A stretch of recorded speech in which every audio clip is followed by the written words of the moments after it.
Hello. What's up, man? Can you hear me? Yeah.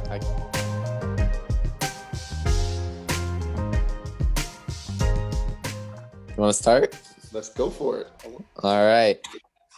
So, first question is, when did you know you wanted to have art be a part of your career? Ooh, when did I know? So when I was in third grade, I had an art teacher that realized I can draw.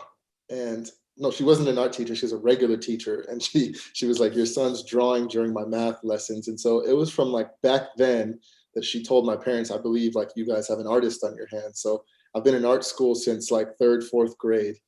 And so I was always trying to find ways to make art part of my life. I went through seasons of I want to be an astronaut and I want to be all these other things. But ultimately, if I'm honest with myself, like I loved to draw. And so it was around high school that I really put into action what I wanted to do with my ability to draw and create art. And I used I used my talent in creating art to become a car designer. And so from high school, I knew I wanted to be an automotive designer of cars. And so that's what I set out to do for college. That's awesome.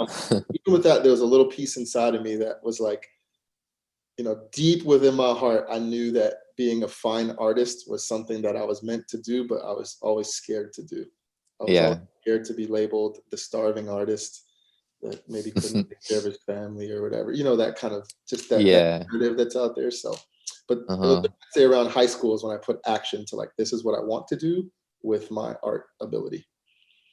That's cool. Yeah. So how was it like transitioning from like the car designer to like ministry and like the face of Santa Ana and stuff?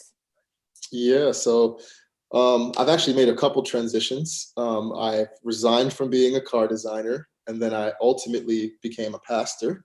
And then I recently resigned from being a pastor, and now I'm just an artist. And so I really feel like God was after something in my heart. And I think he was after like the lowest common denominator of who I am. Like he was trying to get me to realize, Brian, this is who I see you as. And so I've always had this title of a car designer, and then I jumped and became a pastor, and now I'm like an artist and founder of my nonprofit.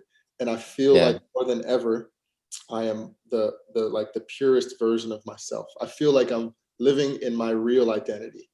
And so the jump from car designer to pastor was kind of strange because I was in corporate world. I was traveling the world working for Kia Motors for years, and corporate world is definitely different than the church.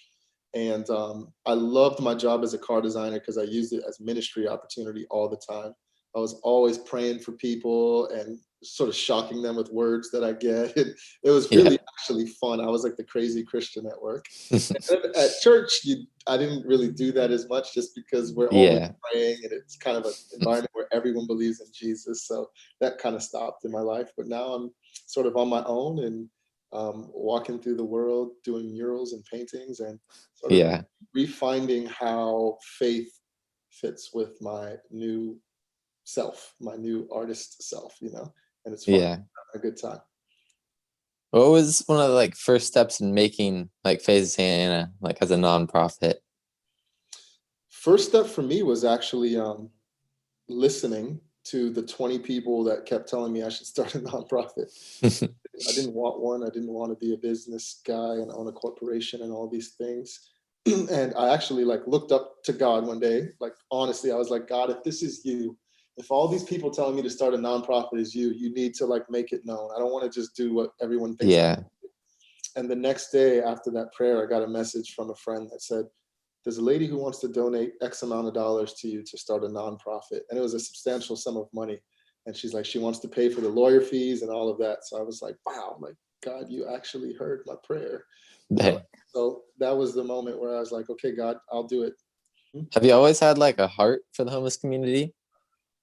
I don't think I've always had a heart for the homeless. I remember when I told you earlier that I was in art school my whole life. So I would have to take a lot of buses and trains to get to my art school. I'd wake up at 4 in the morning and take two buses and a train to get there.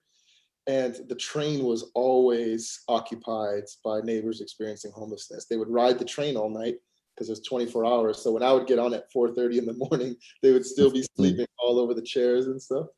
And so those were like my earliest memories of like feeling compassion for the homeless. Like, who are these people? Where are they from? Don't they have family? Yeah. Do people miss them? All these things, right? But ultimately, when I surrendered my life to Christ, I think he led me, 6 years ago, he led me to see like, hey, Brian, this is where I want you to focus your energy. And so I really feel like, I don't know if I always had the heart for it as much as I think it's like an assignment of mine. Is there like a process of finding somebody with the painting?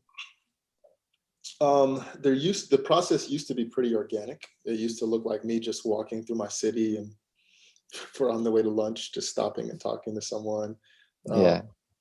The process then sort of transformed a little bit, and it was more of like a referral system. So I would paint someone and they would refer me to a friend. You need to paint Bob and Joe and so and so. Yeah. And so that was actually pretty cool because every connection became sort of a web. Everybody sort of knew each other because I was painting everyone Yeah. else knew. And crazy now, I'm kind of in a season where I haven't actually painted anyone in a while. I've actually been like discipling and building up other artists that are painting people. So we've Yeah. of Detroit and Faces of Anaheim and those. Yeah, I've seen those. Yeah, it's kind of a weird season where I'm like, okay, I'm not physically painting, but I'm shepherding the ones that are. And so Yeah. interesting times. What's your like big goal for Faith Santa? Like what are you trying to get it to? Yeah, my big goal actually scares me to say it.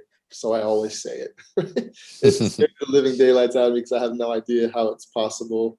But that's why I say it, because it's a God-sized dream. And my organization is called Faces of Mankind. And the dream is to see faces of in cities around the world. And so we started in Faces of Santa Ana. We now have Faces of Detroit, Faces of Riverside, a potential Faces of Bakersfield, and a potential Faces of Tennessee, Jackson, Tennessee. And just got an email about another artist that wants to join. And so my goal is what if we can sort of father or put an umbrella over all these artists and always share their work, promote what they're doing, reach out to media on their behalf, create an organization that stands to both empower artists and then also use creativity to love and engage their neighbors. And so it can be huge. It can be all over the world. Yeah. That's why it scares me. Yeah. Anyone that's listening to this, a God-sized dream should scare you, and you should feel like you're in over your head. And I always do. Yeah. That's a great question. Well, that's all the questions I have. I got to ask you, what are your dreams? Last interview question. What do you want to do? I don't really know. I just want to be able to like share the gospel but be able to have a point where if I do one small thing, that'll like affect lots of people. Mm-hmm. Like to be able to like be respected enough, I guess. I don't know how to say that right, but so then like you can influence people in the right way, and like yeah, that's what I want to do eventually, because I just want to do like I want to do like movies and stuff. I want to do like there's not like one focus for me. Uh-huh. It's more just a widespread of everything. Yeah, man. Maybe it's some kind of like production company / agency / podcasts, like all kind of. Yeah. I definitely love that term of like you want to influence people, but like for the kingdom, because we have Yeah. some influencers out there that are influencing people in like a worldly way. Yeah. We need, we need more Christians that are willing to say, I want to be an influencer, and I want to have millions of people follow me, so that they can see what a gospel-centered life looks like, right? And so I fully agree with that. I don't think there's any harm in saying that I want to influence a lot of people. I know most people wouldn't say that. They're like, oh, that's not humble. But I think that is one of the most humble things ever. I want to surrender my life so millions of people can see the kingdom around them. I think it's beautiful. Yeah. I'll do that too. Good stuff, man. Take it easy, man. All right. See ya. Bye.